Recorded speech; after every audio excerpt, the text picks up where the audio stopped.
Hello again. This first story is from Veroni Zero. So a while back, my partner and I visited Corpus Christi, Texas, and went on a ghost tour. When we ended the tour, the guide showed us this abandoned house located at, I'm not going to repeat it just because. I don't remember every exact detail, but she said since it was a while ago, she gave us the story about the house. How allegedly it was owned by a horrible man a long time ago who would lure younger men into the home only to go ahead and murder them. Then he was eventually caught. He was executed on the same street. Later, on a paranormal team attempted to investigate the home only to have one of the members of the team disappear and appear again hours later, shaking and foaming at the mouth in fetal position. Absolutely crazy shit. Anyway, since being told this, I've tried to do some research online on the house to get more information, but have found nothing. I don't just mean paranormal reports. I can't find any details about the home whatsoever. Maybe the ghost story was a lie, maybe not. But I do find it odd that there aren't many details that I could find. I was wondering if there was any off chance someone else knew about anything about it. So it's in Corpus Christi, Texas. Mesquite Street. That's all I'm going to say. Because I don't want to send people off on wild goose chases or defame anybody's, if they're trying to sell it or whatever. But so the next story comes to us from Diesel Punk 97. Not really paranormal, but one night I was driving through Tennessee at 1 a.m. on I-40, heading through the mountains. It was dark with a little fog, and I was just listening to some music when my radio decided to just shut off and restart itself again. Truck has done it before, so I just wait for it to come back on.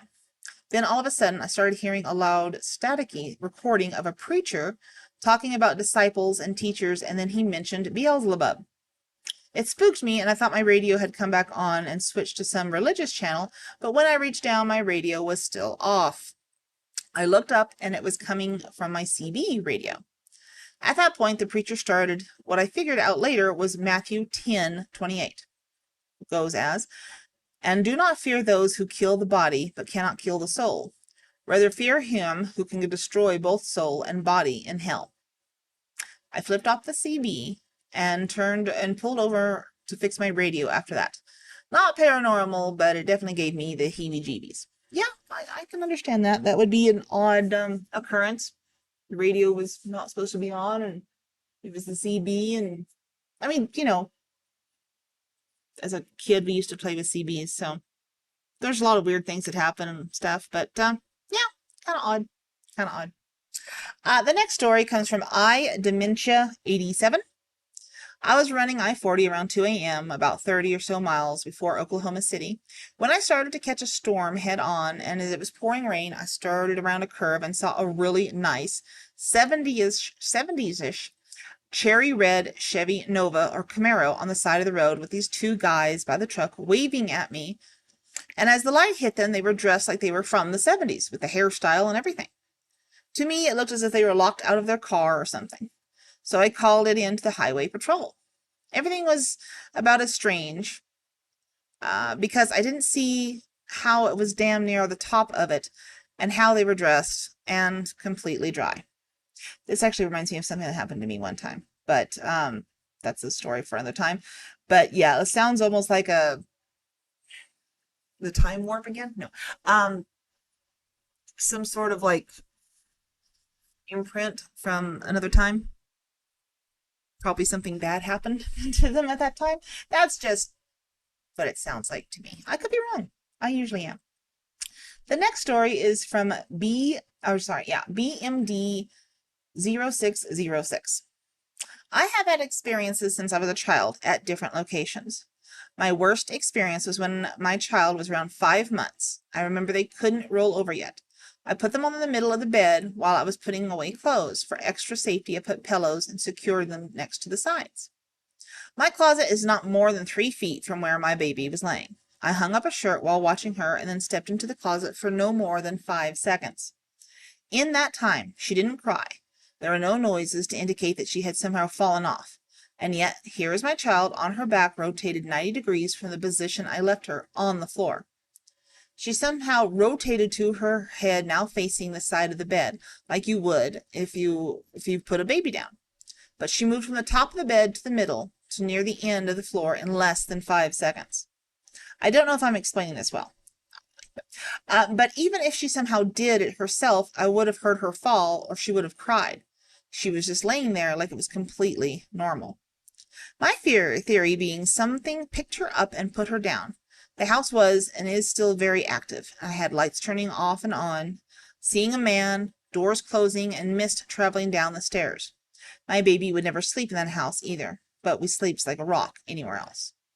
Yeah, that's when it's time to move. Just saying. Because you never know when it could become malicious. I'm just, spitballing there. Yeah. The next story is from Zero MSGW. This is a long story made really short. Aunt passed away, dad depressed, dad buys Ouija board, and we play with the board.